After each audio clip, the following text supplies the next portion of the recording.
There were two young boys named Trevor and Will. They spent most of their summer vacation hanging around town looking for things to do. One hot August night, the boys were sitting on a fence by the main road. There was a cornfield just across the road. Suddenly, Trevor spotted something in the field. In the darkness, it was difficult to make out, but he thought it looked like some kind of weird animal. He nudged his friend and pointed in the direction of the strange-looking figure. Will said he could see it too. He wasn't sure, but the mysterious thing seemed to vaguely be human. The next thing they knew, the thing was gone.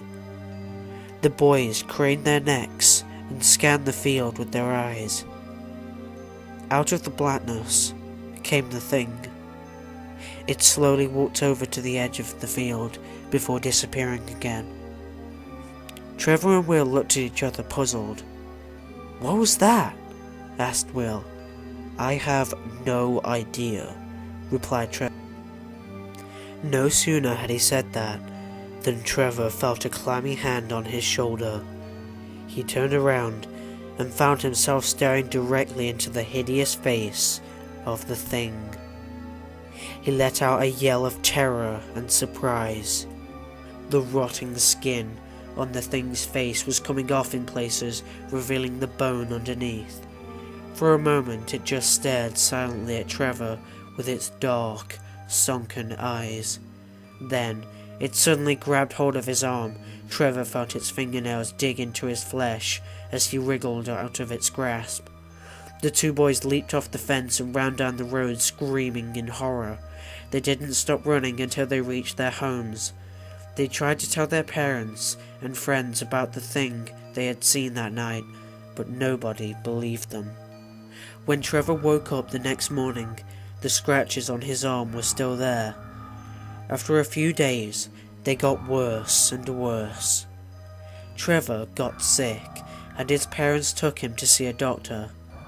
After examining his arm, the doctor told the boy it was infected and gave him some pills to take. Unfortunately, Trevor's condition got worse and worse.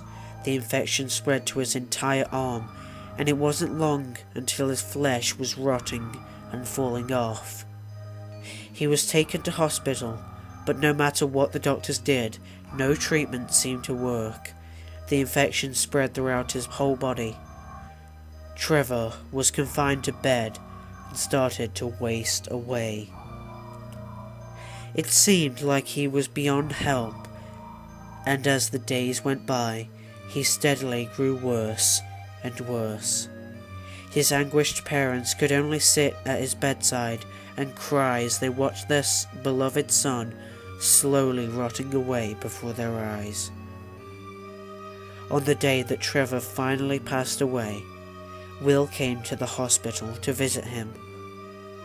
When the boy walked into the hospital room and saw Trevor laying there in bed, he was horrified. His friend looked exactly like the thing.